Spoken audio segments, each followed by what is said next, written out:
여러분, 제가 지난 이스라엘 성지순례를 했던 적이 있었는데 그때 십자가에서 죽으신 예수님을 장사 지냈던 무덤을 실제로 간 적이 있었습니다. 그 무덤은 동굴 같았는데요, 동굴 속에 들어갔는데 아무것도 없었습니다. 빈 무덤이었어요. 그 순간 주님을 바라볼 때 주님이 제게 주신 분명한 음성을 들었습니다. 나는 이제 빈 무덤에 있지 않고 부활해서 너의 마음 안에 살아있다. 할렐루야. 그렇습니다.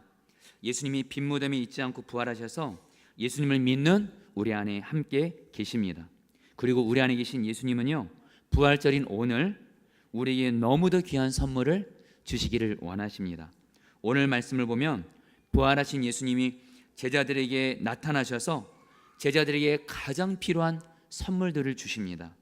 오늘 말씀을 통해서 부활하신 예수님이 성도님들에게도 가장 필요한, 가장 좋은 선물을 주심으로 말미암아 오늘 부활절에 부활의 영광을 누리게 되기를 주님의 이름으로 축복합니다. 여러분, 오늘 말씀은 예수님이 부활하신 날에 일어난 일입니다. 1절에서 말하는 이날, 곧 안식 후 첫날은 바로 예수님이 부활하신 날을 말합니다. 그런데 그 당시 제자들이 어떤 상황 가운데 있었는지 여러분, 우리는 알 필요가 있습니다. 1절을 보면 제자들은요, 유대인들이 두려워 모든 곳의 문들을 닫았다고 말씀합니다. 여러분들, 왜 제자들이 유대인들을 두려워하고 문을 닫았을까요? 바로 얼마 전에 예수님의 제자들은 유대인들이 예수님을 십자가에 못 박아 죽인 것을 봤습니다. 이제 유대인들이 예수님을 죽였으니까 그 다음 차례는 누구예요? 예수님의 제자들도 죽일 수 있기 때문에 신변의 위협을 느끼면서 여러분 두려워하고 있었고, 자기들이 모였던 집의 모든 문들을 다 닫아버린 겁니다. 여러분, 이것을 보면서 제자들이 얼마나 두려워하고 있었는지 우리는 알 수 있습니다. 여러분, 그런데 우리가 두려워하는 제자들의 모습을 보면서 우리도 제자들의 모습과 비슷하다는 생각을 하게 됩니다. 왜냐하면 여러분, 우리도 살아가면서 여러 가지 문제들을 만날 때가 있습니다. 물질의 문제, 가정의 문제, 자녀의 문제, 직장의 문제, 내 앞날의 문제, 사람과의 관계의 문제, 질병의 문제도 우리는 매 순간 살아가면서 우리를 두렵게 하는 문제들을 만날 때가 많습니다. 그래서 실제로 그것으로 인해 우리도 두려워할 때가 있어요. 그런데 여러분, 하나님이 우리에게 주시는 기쁜 소식이 있습니다. 그것은 어떤 두려움도 이기고 평안을 주시는 주 예수님이 우리 가운데 오셨다는 것입니다. 오늘 말씀에서 두려워하는 제자들에게 부활하신 예수님이 오셨습니다. 그리고 예수님은 그들에게 너에게 평강이 있을지어다라고 두 번씩이나 말씀하셨습니다. 19절 말씀 같이 우리 읽도록 하겠습니다. 시작. 이날 곧 안식 후 첫날 저녁 때에 제자들이 유대인들을 두려워하여 모인 곳의 문들을 닫았더니 예수께서 오사 가운데 서서 이르시되 너에게 평강이 있을지어다. 21절에서도 또 이렇게 말씀합니다. 예수께서 또 이르시되, 시작. 예수께서 또 이르시되 너에게 평강이 있을지어다. 아멘입니다. 여러분들, 지금 두려워하고 있는 제자들에게 지금 가장 필요한 건 뭘까요? 바로 두려움이 떠나가고 평안함이 임하는 겁니다. 그런 제자들에게 부활하신 예수님이 만나자마자, 이 제자들을 만나자마자, 부활하신 예수님을 처음 만나자마자 예수님이 이들에게 두려움을 이기는 평안을 선물로 주셨습니다. 동일하게 여러분들, 오늘 주 예수님이 우리 가운데 부활하셔서 우리와 함께 계시는데요, 부활하신 예수님이 여러분 어떤 문제로 인하여 두려워하고 있는 분들이 있다면 여러분에게 주 예수님이 어떤 두려움도 이기는 평안함을 주시게 되기를 축복합니다.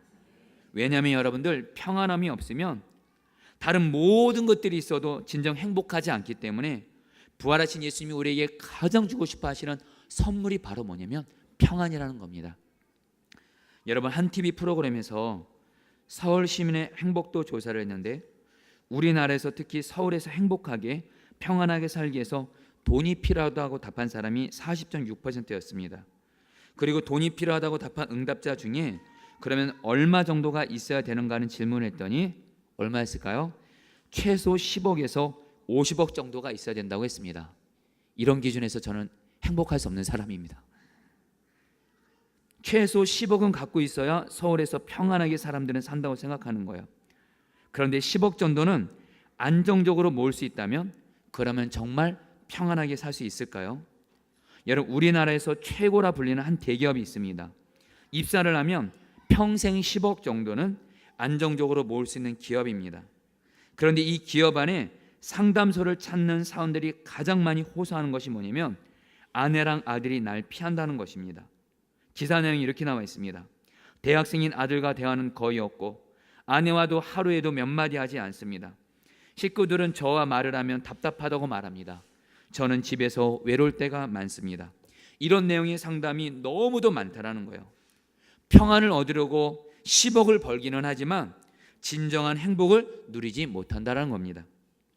여러분, 돈, 성공, 건강, 사람 등 세상적인 것도 우리에게 평안을 줄 수 있습니다. 저는 그것을 부인하지 않습니다. 그러나 여러분 꼭 기억하십시오.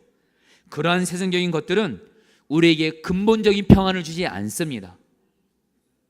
근본적인 평안을 주지 않아요. 일시적입니다. 우리를 진정 행복하게 해줄 수 없어요. 그러나 여러분들, 예수님이 주시는 평안은 세상이 주는 평안과 다릅니다. 예수님이 주시는 평안만이 우리를 진정으로 어떤 상황에서도 항상 행복하게 해줄 수 있습니다. 요한복음 14장 27절 말씀에 예수님이 이렇게 우리에게 말씀하십니다. 평안을 너희에게 끼치노니, 같이 다 함께 읽어볼까요? 시작. 너희에게 끼치노니 곧 나의 평안을 너희에게 주노라. 내가 너희에게 주는 것은 세상이 주는 것과 같이 아니하니라. 너희는 마음에 근심하지도 말고 두려워하지도 말라. 아멘.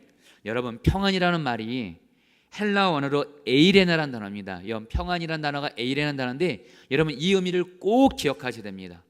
이 의미를 알아야 여러분이 어떤 상황에서도 예수님만이 주시는 평안으로 어떤 문제 가운데 있다 할지라도, 어떤 힘든 상황 가운데 있다 할지라도 예수님이 주시는 평안으로 행복할 수가 있습니다. 여러분, 이 에이레나란 말은 뭐냐면 소유에서 평안을 얻는다는 뜻이 아니고 관계에서 평안을 얻는다는 뜻이 있습니다. 즉, 평안은 무엇을 가져서 갖게 되는 것이 아니라 행복의 근원 되시는 하나님과 바른 관계 가운데 있을 때 에이렌의 이 평안을 갖게 된다는 거예요. 우리가 하나님과의 바른 관계 가운데 있기만 하면 비록 우리가 물질이 없어요, 우리를 여전히 힘들게 하는 상황이 있어요, 심지어 우리가 지금 질병 가운데 있어요. 그러다 할지라도 하나님과 바른 관계 가운데 있기만 하면 주님이 주시는 평안으로 우리는 행복할 수 있습니다. 여러분, 그렇다면 어떻게 하는 것이 하나님과 바른 관계 가운데 있는 거예요? 오늘 말씀에서 그것을 정확히 말씀합니다. 예수님이 제자들 가운데 오셔서 너에게 평강이 있을지어다 말씀하시는데요, 그러나 아직 제자들은 평강이 임하지 않았습니다. 언제 제자들에게 평강이 임했어요? 예수님이 제자들에게 십자가에 못 박힌 손과 창에 찔렸던 옆구리를 보여주면서 제자들에게 예수님을 바라보게 하십니다. 그리고 제자들은 예수님을 바라봅니다. 그러자 그들에게 평안과 기쁨이 임했다고 성경은 말해요. 여러분, 20절 말씀입니다. 같이 다 함께 읽겠습니다. 이 말씀을 하시고 시작.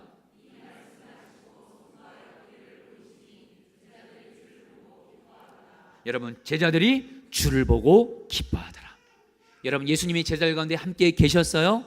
그러나 여전히 제자들 평안하지 않습니다. 근데 예수님이 당신의 손과 옆구리를 보여주면서 제자들을 누구를 바라보게 해요? 예수님을 바라보게 합니다. 제자들이 그래서 예수님을 봤습니다. 성경은 뭐라 그래요? 그들이 기뻐하더라 그래요. 여러분, 이것은 우리에게 그대로 적용될 수 있습니다. 여러분, 아까 제가 앞에서 말씀드렸듯이 예수님이 죽으시고 부활하셔서 우리 안에 함께 계시다고 했는데요, 이것만으로 우리의 평안을 보장하지 못합니다. 여러분, 실제로 그렇잖아요. 저와 여러분 안에 지금 다 예수님이 계십니다. 근데 여러분들, 예수님이 우리 안에 분명히 계신데도 우리는 여러 가지 문제로 인해서 염려하고 두려워할 때가 있습니다. 마음이 힘들어할 때가 있습니다. 여러분, 꼭 기억하세요. 아까 평안은 에이레네, 하나님과 바른 관계 가운데 있는 거라고 했잖아요. 바른 관계는 다른 것이 아닙니다. 예수님이 우리 마음에 오시고, 그것이 끝이 아니고 우리도 그 주 예수님을 바라볼 때 우리 안에 평강이 임하는 줄 믿습니다. 너무도 간단합니다. 여러분, 우리 안에 예수님이 계세요. 여러분이 예수님이 나와 함께 계신 것을 믿고 예수님을 바라보면 예수님이 우리에게 놀라운 평안을 주십니다. 여러분, 제가 사랑하는 후배 목사님 중에 최왕남 목사님이라고 있습니다. 지금 선한 목자에서 부목사로 사역을 하는데 최왕남 목사님의 간증을 여러분에게 좀 읽어드리고자 합니다. 저는 평안을 완전히 잃어버리고 살았습니다. 고3이 되던 해 겨울에 저와 저희 집은 큰 어려움을 겪게 되었습니다. 아침에 잘 다녀오마 하며 집을 나가신 아버지는 그 이후로 자신의 발로 집에 들어오지 못하셨습니다. 불의의 사고로 머리와 폐를 크게 다치신 아버지는 그날 식물인간이 되셨습니다. 식물인간이 되신 아버지를 지난 16년 동안 옆에서 바라보는 일은 가족들에게 결코 쉬운 일이 아니었습니다. 늘 무언가 모르는 죄책감에 시달려야 했습니다. 사랑하는 아버지를 위해 할 수 있는 것이 없는 아들, 그리고 그 아버지가 짐이 되는 것 같은 마음이 들 때 그런 생각이 드는 저를 스스로 저주했습니다. 아버지가 크게 아프시면서 나머지 가족들의 마음도 병이 들게 되었습니다. 한참 민감할 나이에 아버지의 사고를 대하면서 대학을 들어간 저는 그렇게도 사람 만나는 것이 두려웠습니다. 그래서 쉬는 시간만 되면 화장실 한켠을 들어가 시간을 보내곤 했습니다. 그렇게 대학 시절 내내 우울한 시간을 보냈습니다. 그런데 제 마음을 가장 아프게 했던 것이 있었습니다. 그것은 어머니였습니다. 어머니가 너무 불쌍했습니다. 저는 자식이라 공부도 하고 사역도 하고 장가도 가서 분가했지만 어머니는 16년 동안을 아버지 옆에서 꼬박 보내셔야 했습니다. 가난한 집에서 태어나 어머님은 학교 한번 제대로 다녀보지 못하고 동생 등록비를 대면서 공부시키고 결혼하고 나선 두 아이 돌보고 부모님 돌보느라 고된 일 하셨던 어머니, 이젠 자리가 잡히고 주어진 인생을 여유롭게 살 수 있는 형편이 되셨을 때 찾아온 것이 말 한마디 통하지 않는 남편을 간호하는 16년이었습니다. 그것이 제 마음을 너무 아프게 했습니다. 2009년 2월 한 영화가 개봉되었습니다. 그 영화는 이전에 없었던 소재로 사람들의 눈시울을 자극했습니다. 원앙소리라는 영화입니다. 저도 그 영화를 보았는데 보다가 하염없이 울었습니다. 그렇게도 눈물이 나고 서러워 엉엉 울었습니다. 태어나서부터 무거운 멍에를 메고 죽음에 이르기까지 그렇게도 마르고 다다른 몸을 이끌고 밭을 가는 소, 그리고 꼭 그와 같은 인생을 사는 할아버지를 영상으로 보는데 누워 계신 저희 아버지와 저희 어머니의 모습이 오버랩되는 것이었습니다. 왜 그렇게 서러운지요? 정말 엉엉 울었습니다. 그러면서 주님께 하소연하듯 말했습니다. 주님, 왜 이렇게 삶의 무게는 무거운 것입니까? 우리 삶은 왜 이렇게 의미가 없어 보이는 것입니까? 그런데 그런 제 물음에 주님께서 하신 말씀이 있었습니다. 그래서 내가 친히 왔다. 너희 가정에 왔다. 너희 부모에게 왔다. 너는 나를 바라보라. 이 주님의 말씀이 저와 어머니 저희 가정을 살렸습니다. 예수님은 지난 16년 동안 그렇게도 눈물만 흘리고 무너질 때면 반드시 이 말씀으로 새 힘을 주었고 그것이면 충분함을 고백하게 하셨습니다. 할렐루야. 여러분들, 우리가 어떤 고난 가운데 있다 할지라도요, 여러분, 예수님이 십자가에서 고난을 당하시고 가장 큰 고난을 당하시고 죽임을 당하시고 예수님이 부활하셨습니다. 그 예수님을 바라보게 되면 어떤 고난도 죽음 같은 문제도 이기는 은혜를 받습니다. 그것이 바로 평안입니다. 여러분, 우리가 할 일은 뭡니까? 예수님이 우리와 함께 계신 것을 믿음으로 붙잡는 거예요. 그리고서 예수님을 바라보게 되면, 그 예수님을 계속 바라보게 되면 예수님이 우리 안에 두려움이 떠나가게 하고 우리 안에 평강을 주십니다. 여러분들, 제가 지금 여러분들에게 예수님이 여러분 안에 지금 분명히 살아계셔서 부활하신 것을 제가 증명해 드리겠습니다. 두 가지만 말씀드립니다. 성경은 예수님이 우리 안에 부활해서 계시면 예수님을 주님이라고 말할 수 있다고 합니다. 진실함으로. 여러분, 예수님을 주님이라고 고백하겠습니다. 시작. 주님. 그리고 예수님이 내 안에 계시면 하나님을 아버지로 부를 수 있다고 합니다. 같이 우리 하나님 아버지를 부르겠습니다. 시작. 하나님 아버지. 여러분 안에 예수님 계십니다. 당시 이 제자들은 예수님이 손과 옆구리, 창구리, 허리를 보여주면서 내가 살아있다는 걸 보여주지만, 여러분, 우리도 얼마든지 이 시간에 예수님이 우리와 함께 계신 분명한 증거가 있습니다. 예수님이 우리 안에 계신 것이 예수님이 말씀으로 확증해 주셨습니다. 예수님이 말씀으로 내 안에 계신 것을 믿으면서 예수님을 바라보게 되잖아요. 어떤 일이 생긴지 아세요? 예수님이 보이는 문처럼 바라봐집니다. 그 예수님이 나와 함께 계시는 것이 믿어지고 보여지면 그 순간 모든 문제는 다 사라집니다.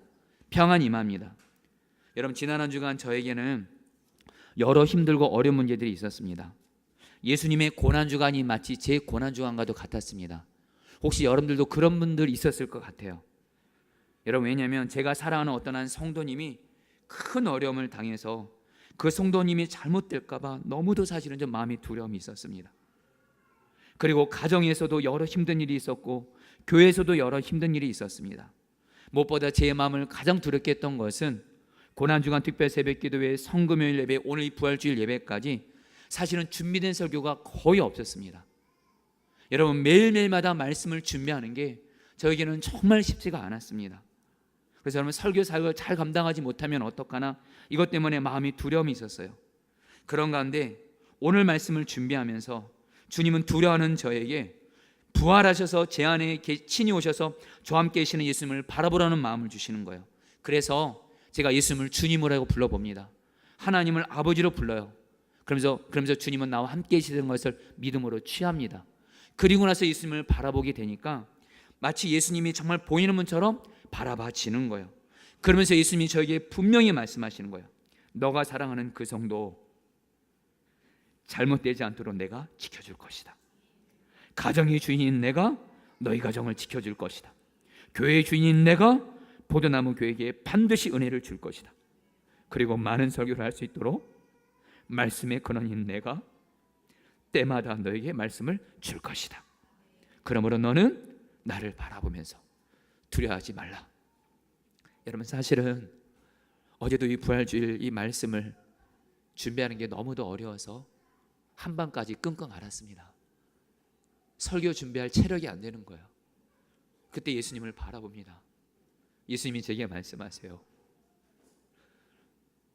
오늘 여러분들은 부활주일이라 예배를 드리러 말씀을 드리러 오는데 저는 설교를 준비하기에 너무도 부족한 자니까 설교를 하지 못하는 두려움이 있는 겁니다. 그때 예수님을 바라봅니다. 그럼 예수님이 말씀하세요. 내가 말씀 줄게.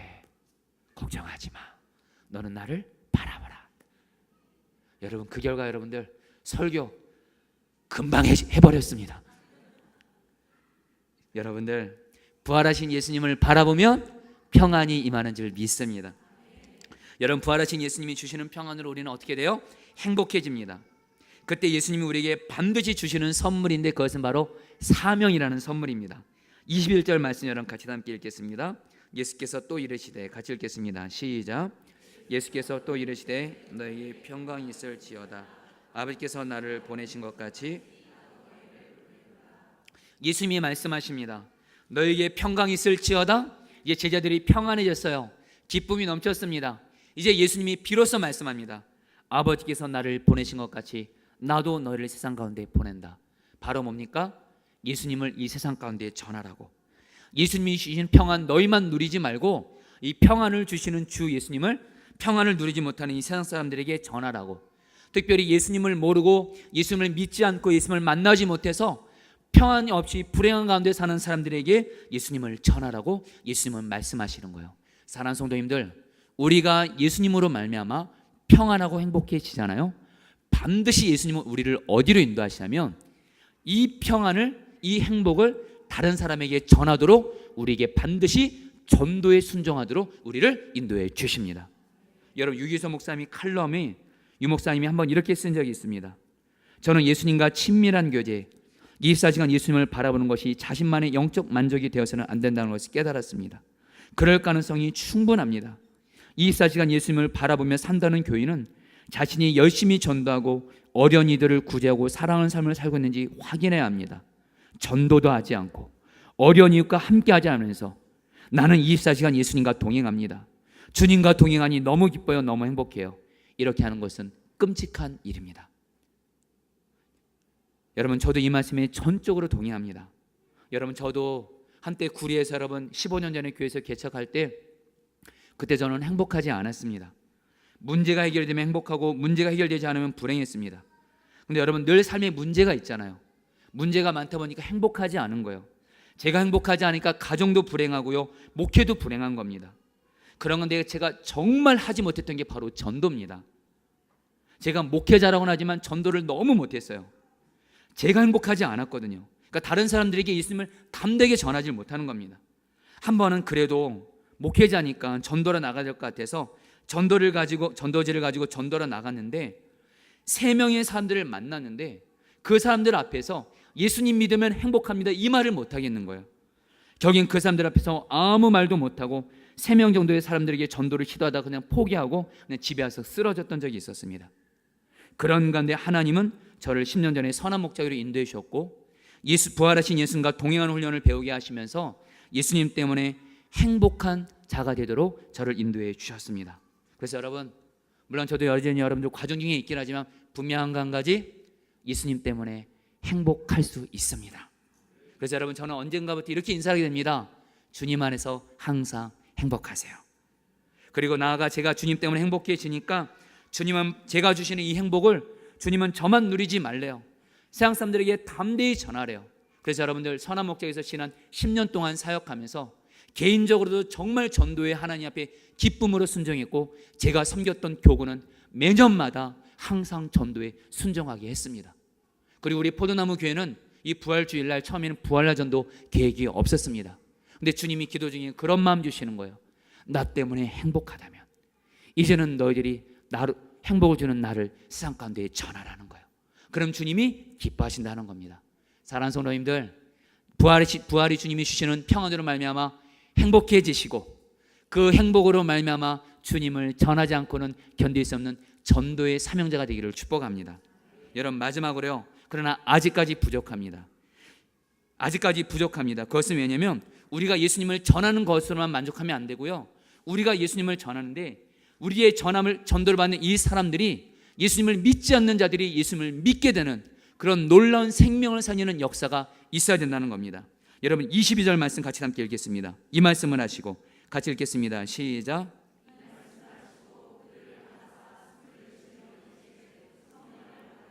오늘 말씀의 문맥을 보세요. 예수님이 제자들에게 평안을 주셔서 평안하게 해주십니다. 그래서 사명을 주십니다. 나를 전하라. 근데 예수님은요, 너희 제자들의 힘과 능력으로 전도하라가 아닙니다. 왜냐하면 여러분들, 한 생명을 죽음에서 생명으로, 사망에서 지옥에서 천국으로 옮기는 것은 사람의 능력으로 할 수 없습니다. 오직 하나님의 능력인 성령 충만을 받을 때만 가능한 줄 믿습니다. 그래서 예수님은 제자들에게 사명을 주면서 뭐라고 말씀하세요? 숨을 내쉬며 성령으로 충만함을 받으라. 성령 충만을 받게 되면 우리들이 예수님을 전하게 되잖아요. 예수님을 전하는 정도가 아니라, 내가 예수님 때문에 행복해서 예수님을 전하는 정도가 아니라 성령의 충만함을 받으면 성령님은 죽은 자의 생명을, 마른 뼈를 살리는 능력이 있습니다. 성령 충만을 받게 되면 예수 믿고 행복하세요, 예수 믿고 구원받으세요, 예수 믿으면 천국 갑니다면 그 복음 가운데 성령이 역사해서 놀라운 예수님을 믿게 되는 역사가 임한다는 겁니다. 그것이 바로 여러분들 23절 말씀입니다. 같이 읽겠습니다. 너희가 누구의 죄든지, 읽겠습니다. 시작. 너희가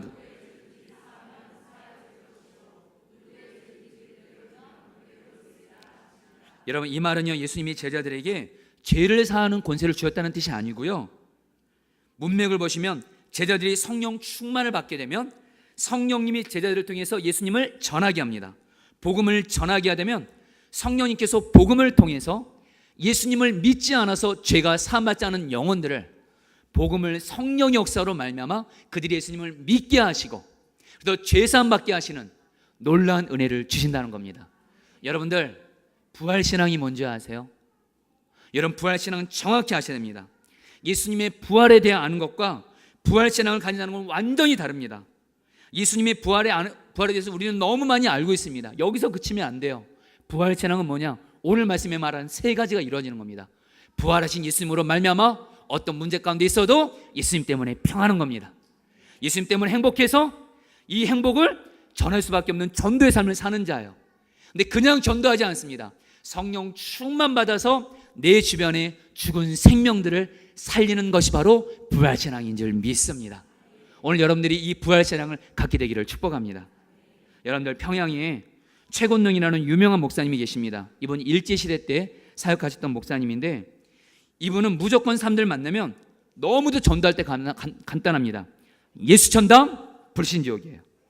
그런데 이상하게도 이분의 전도를 받으면 사람들이 예수를 너무 잘 믿는 거예요. 한 번은 최 목사님이 시냇물을 건너는데 양반 하나가 담뱃들을 길게 물고 뚝 앞에 있는 것이 보였습니다. 최 목사님이 양반 게다가 예수 참다 하고 그냥 지나가 버린 거예요. 담배를 피던 양반이 저런 고얀 놈이 있나 하면서 성을 냈어요. 그런데 이 양반이 집에 갔는데 자꾸 귀에서 예수천당, 예수천당 소리가 들리는 거예요. 잠을 자르고 누워도 예수천당이 메아리처럼 울리는 겁니다. 급기야 그 양반은 예수 귀신이 붙었다며 무당을 불러다가 구술했습니다. 효과가 없자 무당이 이렇게 말하더래요. 서양 귀신은 서양 귀신 들린 사람에게 가야 된다며 교회 나가라는 거예요. 무당이 전도를 했어요. 결국엔 예수님을 믿게 됐습니다. 이 양반이 바로 여러분들, 우리 민족사의 여러분들 위인이었던 조만희 선생님의 아버지 조을선 씨의 이야기입니다. 하루는 이 최곤노 목사님이 한 마을에 들어가 복음을 전하는데 사람들이 관심을 안 갖는 거예요. 그래서 이 목사님이 배가 아프다고 꾀병을 부리며 쓰러졌습니다. 그러니까 사람들이 주위에 몰려드니까 최 목사님이 벌떡 일어나서 이렇게 말합니다. 사실은 제가 아픈 것이 아니고 여러분들에게 들을 영원한 생명이 있습니다 하면서 예수님을 전하는 거예요. 그러니까 이 마을 사람들이 아니 뭐 이런 인간이 다 있으면서 몽둥이로 때리는 겁니다. 그 순간 최 목사님이 주머니에 메달 하나가 만져져서 불쑥 내미는 거예요. 전도를 잘해서 교회에서 상으로 받은 동그란 마패 같은 것이었습니다. 최곤노 목사님이 그 마패를 두고 이렇게 말한 겁니다. 아맹어서 출두요. 나는 하나님께로부터 온 아맹어서다 라고 외친 거예요. 근데 그 마을에 살았던 무지했던 사람들은 모두 땅에 엎드려서 살려달라고 말하는 거예요. 살려달라고. 그러니까 최곤노 목사님이 말하는 거예요. 사는 방법은 단 하나니 예수님을 믿어야 너희들이 산다.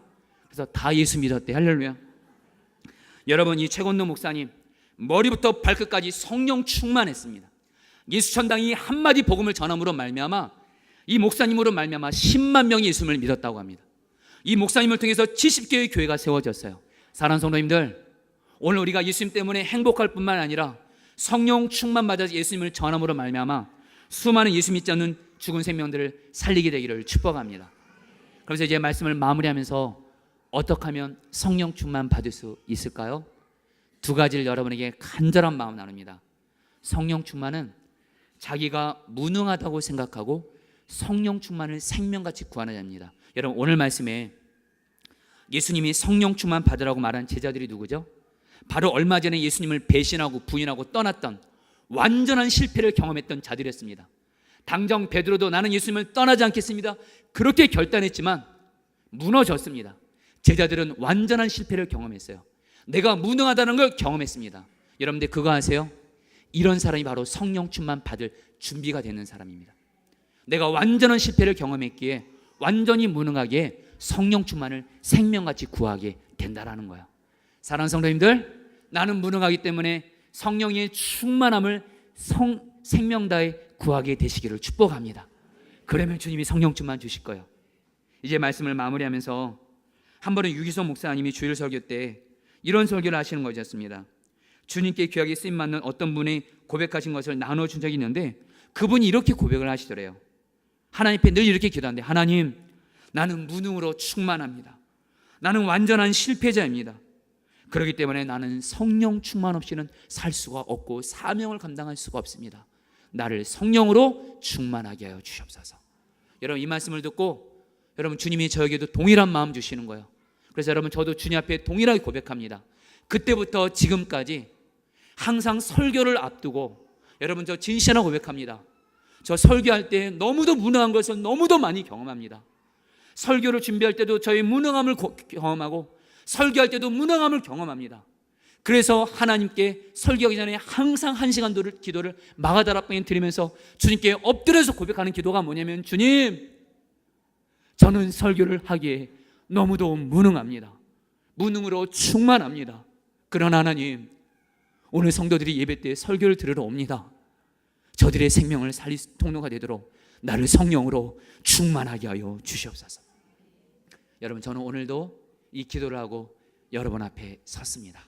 사랑하는 성도님들, 성령 충만을 생명같이 구하게 되시기를 축복합니다. 이제 말씀을 마칩니다. 우리 사랑하는 성도님들, 우리의 삶이 고난주간 같을 때가 있습니다. 늘 고난이 있으니까요. 그러나 여러분 꼭 기억하세요. 그것이 결론이 아닙니다. 고난을 이기신 예수님이 우리 안에 부활하셔서 우리 함께 계십니다. 그 부활하신 예수님 때문에 우리는 어떤 고난도 이기고 행복할 수 있습니다. 그래서 성령 충만 받아서 나도 살고 다른 사람도 살릴 수 있습니다. 한마디로 뭡니까? 우리에게는 매일이 부활절인 줄 믿습니다. 할렐루야. 우리 다 함께 기도하도록 하겠습니다.